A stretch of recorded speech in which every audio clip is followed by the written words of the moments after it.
Shikues nderuar, ju përshëndesim, rikthyer në TikTok për të ndalur tek zhvillimet më të fundit ato gjeopolitike, por edhe në rajon. Do ndalemi fillimisht tek Donald Trump, I cili ka minimizuar mundësinë e një lufte të SBA-s me Venezuelën, por tha se ditët e Nicola Maduro si president I vendit janë të numëruar. Do ndalemi gjithashtu tek rajoni ku siguria tashmë, ashtu si e dim, është e brishtë dhe çdo blerje armësh përmban më shumë se sa kapacitete teknike dhe ajo bart edhe nga njëra anë dhe mesazhe politike. Kështu ndodhi edhe me blerjen e fundit të mira dronëve tursh nga Kosova, e cila sigurisht ka shkaktuar edhe reagime të furishme në Serbi. Do ndalemi gjithashtu sërish tek presidenti I SBA-s Donald Trump, ku tha në një intervistë të dielën se Shtetet e Bashkuara do të kryejnë teste bërthamore, por nuk dha detaje nëse nënkuptonte dhe shpërthimin e municioneve.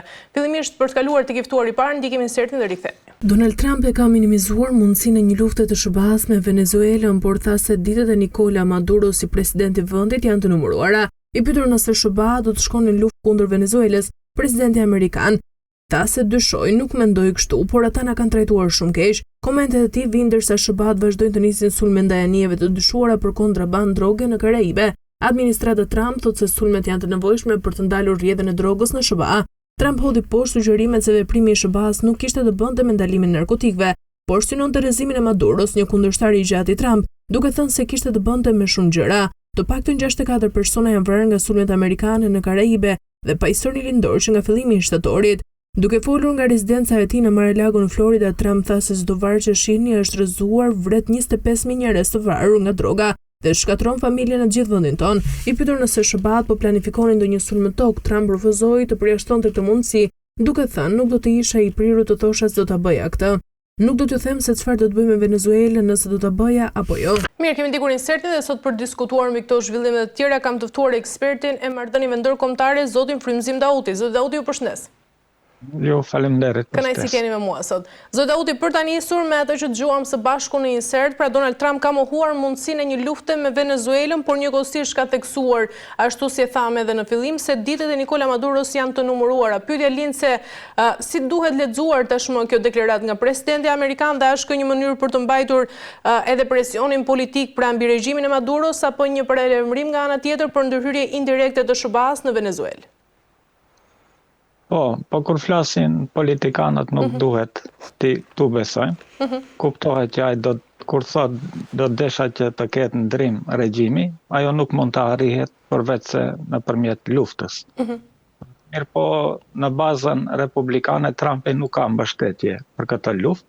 Prandaj edhe kur flet në televizion, sikur ishte rasti në intervistën e fundit, ai përjashtoi mundësinë për dërgimin e trupave ushtarak në Venezuelë, për shkak se I drohet që reagimit të republikanëve, të cilët janë të lodhur nga luftrat e shumta të Amerikës në përbot, dhe ata janë të lodhur jo vetëm për dërgimin e ushtarëve amerikanë, por edhe harxhimin e financave të mëdha, financa këta që janë të nevojshme që të investohen në ekonominë amerikane, për shkak se edhe amerikanët janë në një krizë ekonomike dhe ata nuk do të dëshironin që paratë e buxhetit të tyre të derdhen në për luftra të ndryshme. Mirë po Trumpi ka edhe një lobim të fuqishëm, sidomos nga ato latinoamerikan. Këtu duhet të përmendet lobi I Kubës, ka shumë ekzil që prej Kube kanë shkuar në Amerikë, prej tyre ka edhe shumë milioner dhe bilioner, dhe ata investojnë Trumpin, dhe ata kanë interes që të gjithë regjimet komuniste apo socialiste të rrëzohen në Amerikën Jugore, dhe ata bëjnë lobim që të sulmohet Venezuela. Dhe për këtë arsye, Trumpi ka dërguar një anije me aeroplan mbajtës dhe I sulmon edhe anijet e vogla në rrethin apo bregdetin e Venezuelës, fjala se ata mbajnë drogë. Mirë po ne e dim që droga vetëm merret si një arsye. Donald Trump e ka minimizuar mundësinë e një lufte të SBA-s me Venezuelën, por tha se ditët e Nicola Maduro si presidenti I vendit janë të numëruara. I pyetur nëse SBA do të shkonë në luftë kundër Venezuelës, presidenti amerikan që edhe kësaj radhe do dalë I pasuksesshëm, për shkak se nuk e ka atë kapacitet Amerika që ta sulmojë me anë të trupave toksore Venezuela, për shkak edhe të relievit të Venezuelës, është e gjithë malor. dhe nëse hynë trupat ta se dyshoj nuk mendoj kështu, por ata na kanë trajtuar shumë keq. Komentet e tij vinë ndërsa SBA-t vazhdojnë të nisin sulme ndaj anijeve të dyshuara për kontrabandë droge në Karaibe. Administrata Trump thotë se sulmet janë të nevojshme për të ndalur rrjedhën e drogës në SBA. Trump hodhi poshtë sugjerimet se veprimi i SBA-s nuk kishte të bënte me ndalimin e narkotikëve, por synon të rrezimin e Maduros, një kundërshtar i gjatë i Trump, duke thënë se kishte të bënte me shumë gjëra. Të paktën 64 persona janë vrarë nga sulmet amerikane në Karaibe dhe pajisori lindor nga fillimi i shtatorit. Duke folur nga rezidenca e tij në Mar-a-Lago në Florida, Trump tha se çdo varr që shihni është rrëzuar vret 25.000 njerëz të vrarur nga droga dhe shkatron familjen në gjithë vendin tonë. I pyetur nëse SBA po planifikonin ndonjë sulm në tokë, Trump refuzoi të përjashtonte këtë mundësi, duke thënë nuk do të isha i prirur të thosha se do ta bëja këtë. Nuk do t'ju them se çfarë do të bëjmë me Venezuelën nëse do ta bëja apo jo. Donald Trump e ka minimizuar mundësinë e një lufte të SBA-s me Venezuelën, por tha se ditët e Nicola Maduro si presidenti i vendit janë të numëruara. I pyetur nëse SBA do të shkonte në luftë kundër Venezuelës, presidenti amerikan tha se dyshoj nuk mendoj kështu, por ata na kanë trajtuar shumë keq. Komentet e tij vinë ndërsa SBA-t vazhdojnë të nisin sulme ndaj anijeve të dyshuara për kontrabandë droge në Karaibe. Administrata Trump thotë se sulmet janë të nevojshme për të ndalur rrjedhën e drogës në SBA. Trump hodhi poshtë sugjerimet se veprimi i SBA-s nuk kishte të bënte me ndalimin e narkotikëve, por synon të rrezimin e Maduros. Nëse mund të jenë pra vërtet pjesë e një strategjie antinarkotike, a mund të fshehen edhe një qëllim më të gjerë për dobësuar kështu edhe ndikimin rus dhe kinez në Venezuelë? Po, kjo është edhe qëllimi. Tani ky administrata e re e Trumpit, ata kanë një doktrin izocieleniste, mirë po vetëm për Amerikën, sa i përket. Ata nuk duan që të jenë të involvuar në luftrat në linjën e mesme, në Evropë, me rastin e Ukrainës dhe me Kinës, por ata duan që ta kontrollojnë të gjithë Amerikën Veriore dhe Amerikën Latine. Prandaj edhe me hyrje në detyrë të Trumpit, ata filluan një luftë ekonomike me Kanada dhe thonin që do ta bashkojnë Kanadën me Amerikën, donin që ta merrnin edhe Greenlandin, që ta sigurojnë të gjithë Amerikën Veriore nga një sulm i mundshëm i Rusisë apo i shteteve të tjera. Po ata po ashtu nëpërmjet kësaj strategjie duan që ta largojnë influencën e Kinës, sidomos në aspektin ekonomik, për shkak se shumë shtete në Amerikën Latine kanë qasje socialiste, si për shembull presidenti i Brazilit është socialist, presidenti i Kolumbisë socialist, dhe shtete të ndryshme këtu hyn kuptohet Venezuela, mirë po ka disa shtete që ndryshojnë regjimet, po ka një tendencë socialiste për shkak se ka popullat shumë të varfër në gjithë Amerikën Latine, sikur shtet më i varfër është Bolivia dhe kryetari i saj Evo Morales, më duket se quhej, gjatë 2 dekadave u detyrua që të tërhiqet dhe tani nëpërmjet një grup shteti, mendoj që gjastistët e kanë marrë përsëri pushtetin dhe ka gjithmonë ndikim të Amerikës, sidomos për shkak të litaniumit dhe pasurive të tjera natyrore që i duhen për industrinë e veturave dhe baterive në Shtetet e Bashkuara të Amerikës, po ashtu për naftën, për arin, dhe kjo merret si pretekst droga. Mirë po Venezuela nëse prodhon drogë, ajo është kokain, dhe kokaina është shumë e shtrenjtë, dhe amerikanët apo ata që vinë rastet e vdekjes në Amerikë nga droga, nuk vinë shumica nga kokaina, po vinë nga droga të lira, droga kimike, e fantanol, apo si quhen fetanol quhet, dhe ajo kuptohet që nuk vjen prej Venezuele. Dhe vetëm kjo është një arsye tim për ta sulmuar, për shkak se kemi pas edhe raste të tilla në të kaluarën, intervenimin në Panama, fjala për luftimin e drogës, kokainës, dhe presidenti i atëhershëm i Panamas, një general i cili ka pasur pushtetin, ai mirret dhe futet në burg në SBA, një scenario të tillë dëshirojnë që ta bëjnë edhe me presidentin Maduro, po kuptohet që nuk do t'ja arrin atij qëllimi, ata u përpoqën edhe në periudhën e Hugo Chavez, i cili ishte para presidentit Maduro, që ta ndrojnë pushtetin dhe organizohen disa grushte shtete, mirë po të gjithë dolën të pasukseshme dhe besoj që kësaj radhe do të kemi një situatë të ngjashme. E qartë. Zotauti, nga ana tjetër, në deklaratën e fundit Trump ka përdorur të njëjtin ton pra ndaj Venezuelës, Iranit dhe Koresë së Veriut, pra kërcënim përmbajtur, po pa veprime të menjëhershme, po i shuaj. A mund të shuhet kjo si një pjesë e një doktrine të re të politikës së jashtme amerikane, pra një tensioni menaxhuar që synon të ruaj këtu edhe ndikimin global pa përfshirje të drejtë për drejtë ushtarake? Po kjo është edhe doktrina e re. Doktrina e re e SBA-s është fjalë boshe. Pra vetëm flasin do ta sulmoj këta duhet të veprojnë ashtu sikur mendon sikur është kryetari gjithë botës dhe jo kryetar i zgjedhur vetëm me votat e një pjesë të votuesve republikan. Pra kjo është çështje psikologjike për Trump, i cili mendon se nëse thot diçka ajo duhet të zbatohet. Por kuptohet që Korea e Veriut asgjë i konsideron fjalët e Trumpit, për shkak se ata kanë një ushtri të mirë organizuar, kanë edhe bomba nukleare dhe as pak që mërziten për idetë e Trumpit dhe fjalët e Trumpit. E njëjtë është rasti edhe me Irani. Irani ka po ashtu një sistem mirë të organizuar dhe ushtri të fuqishme dhe çdo kërcënim nga ana amerikanëve, ata thuajnë jemi të gatshëm që t'i kundërpërgjigjemi. Njëjta vlen për Venezuelën, ata nuk frigohen, nuk kërkojnë ndihmë ndërkombëtare që ta luftojnë agresionin amerikan, janë të bindur, kanë vetbesim se në një rast të tillë ata do të mund të vetë mbrohen. Pra kjo është realiteti i ri. Realiteti i ri është që SBA-ja nuk është më superfuqi ushtarake si në vitet e 90-të. Dhe gjithë ato luftanijet, armëm aeroplan mbajtëse që afrohen në bregun e Venezuelës, unë besoj që lehtësisht mund të shkatrohen dhe të zhyten me teknologjinë e re. Dhe nëse fillon një luftë, kjo do të ishte fillimi i dështimit të superfuqisë Amerikës, për shkak se do të dëmtoheshin shumë financiarisht dhe do të turproheshin edhe në aspekt ushtarak, për shkak se do të kishin humbje të mëdha ushtarësh dhe pajisje ushtarake si luftanie dhe aeroplana, nëse kuptohet sulmojnë edhe prej ajri, për shkak se Rusia do t'i furnizone Venezuelën si partner strategjik që e kanë, po ashtu edhe Irani do t'i furnizoj, për shkak se kanë një marrëdhënie të shkëlqyeshme mes Venezuelës dhe Iranit, dhe vetëm që Amerika do të pasojë dhe ekonomia amerikane. E qartë. Mirë, zotauti, për të kaluar tek një tjetër çështje, presidenti i SBA-s Donald Trump pretendoi se Rusia edhe Kina po kryejnë teste të armëve bërthamore dhe thashë edhe SBA pra duhet ta bëjë këtë pa qenë më specifik në lidhje me testet e supozuara që mund të ndodhin.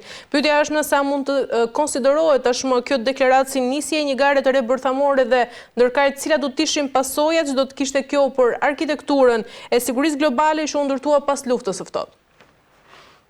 Po, pas luftës së ftohtë kemi ndërprerjen e testimeve nukleare, për shkak se bindet në atë kohë diplomacia se nuk është e mundur që nëpërmjet armëve bërthamore të fitohet një superfuqi tjetër, për shkak se ajo do të nënkuptonte shkatrimin e botës.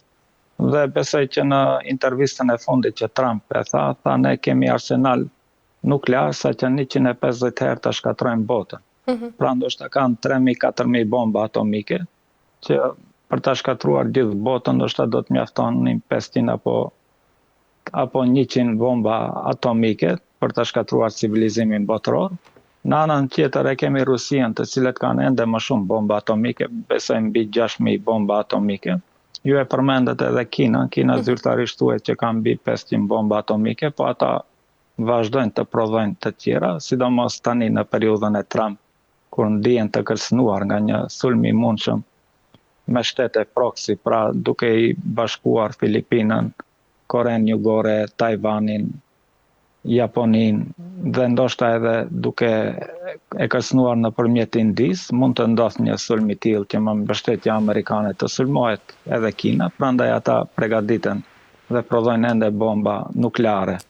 Mirë po, kjo çka e deklaroi Trumpi, kuptohet që është një thyrje e marrëveshjeve apo traktateve ndërkombëtare, të cilat janë pajtuar shtetet e fuqishme bërthamore që mos prodhojnë teste nukleare, për shkak se edhe e dëmton, si ta quajmë, klimën globale apo gjithsesi ozonin e dëmton, prandaj edhe është marrë një vendim i tillë dhe është marrë një vendim i tillë se nuk ka nevojë të prodhohen më bomba atomike për shkak se ka më shumë se sa nevojitet një shteti që të ketë. Dhe kjo kuptohet që do ta hap derën që edhe shtetet tjera të fillojnë të testojnë. Një nga ata që mund të fillojë të testojë mund të jetë përsëri Korea e Veriut, për shkak se edhe ata e ndërpren testimin e bombave nukleare, po mund të ndodhë që edhe Irani të bëjë një testim të bombës atomike, po ashtu Izraeli nuk ka bë testim të bombave nukleare, edhe pse thuhet se Izraeli ka bomba nukleare, mirëpo ato asnjëherë nuk e kanë testuar atë. Ndoshta është koha që ta testojnë, se ndoshta ata kanë plane që ta përdorin sidomos kundër Iranit. Dhe unë besoj që ky testim që bëhet në Amerikë nuk bëhet që të përdoren ata bomba nukleare kundër Rusisë, për shkak se të përdoren kundër Rusisë do të thonte vetvrasje për SBA-n. Mirëpo ato ndoshta mund të përdoren që Izraeli të përdor ata bomba atomike kundër Iranit. Një scenario të tillë mund të parashoftë në vitet e ardhshme apo në muajt e ardhshëm. E qartëzoj Dauti, Shtetet Bashkuara janë tashmë në presion për të respektuar këtu edhe traktatin e ndalesës së plotë të testeve bërthamore, megjithëse nuk e kanë ratifikuar pra zyrtarisht. Nëse SBA-ja do të rinistet testet bërthamore, a do të hapte kjo rrugën që Rusia, Kina, India apo nga ana tjetër dhe Korea e Veriut ta përdornin këtë si një justifikim për të hapur një garë armatimesh? Po tani Rusia vazhdon që të provojë sisteme të reja të armatosis, sidomos të raketave balistike interkontinentale. Kjo çka do të thotë se prej Rusijet mund të goditen caqet në SBA, sidomos për shkak se prej aty i kanoset rreziku. Dhe gati çdo 3 muaj apo 6 muaj Putini kryetari i Rusisë del me një deklaratë dhe thotë që e kemi zhvilluar atë sistem. Dhe të gjitha ata raketat e reja janë hipersonike dhe nuk ka mbrojtje ajrore kundër atyre. Pra nëse ata drejtohen drejt SBA-ve, nuk ka sistem mbrojtës SBA-ja që t'i shkatroj ata në ajër. Pra të gjitha ata raketat kundër ajrore që i ka Patriot apo THAAD, ata nuk e kanë atë potencial që raketat hipersonike t'i shkatrojnë në ajër dhe kuptohet që Amerika për shkak se ka mbetur në dizavantazh në këtë aspekt, amerikanët ende nuk e kanë raketat hipersonike, ata tani kërcënojnë me testimin e armëve bërthamore dhe thuajnë që nëse ju na sulmoni me raketa hipersonike, ne do t'i përdorim armët bërthamore. Pra kjo një shenjë friksimi nga ana e SBA-s që ka mbetur mbas me teknologjinë. Mirëpo në të njëjtën kohë dëshiron që ende të mbaj rendin botror në udhëheqjen e tyre, por tani, si thash edhe më herët, nuk janë vitet e 90-ta, ka ndryshuar bota, ka ndryshuar teknologjia. SBA-ja duhet dal ngadalë që të tërhiqet në territor të tyre, për shkak se me teknologjinë nukleare shumë shtete tani mund ta provojnë. Mund ta provojë edhe Turqia, sikur e provoi edhe Pakistani bombat atomike. Besoj që Irani ndoshta edhe e ka, përderisa Korea e Veriut e ka me bombën atomike me gjitha të teknologji që konsiderohet se është e prapambetur në aspektin teknologjik si shtet. Kjo do të thotë se edhe shtetet e Amerikës Latine mund të provojnë, për shembull Venezuela, pse jo? Apo Kolumbia në bashkëpunim me Brazilin dhe ndoshta në të ardhmen edhe Argentinën.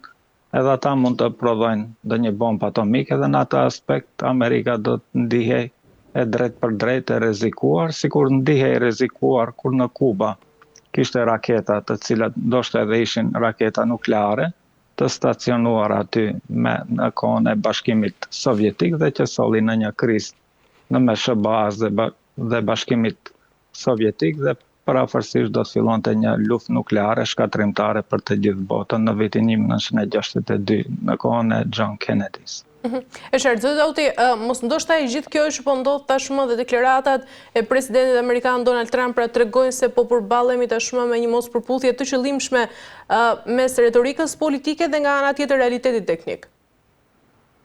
Më falni, po nuk e kuptova pyetjen. Atëherë, apo përballej me të gjitha këto deklarata që po bën presidenti Donald Trump me një mospërputhje të qëllimshme pra mes retorikës politike dhe realitetit teknik, dhe është kjo pjesë e një strategjie për t'i trembur kundërshtarët sesa për të vepruar në këtë rast?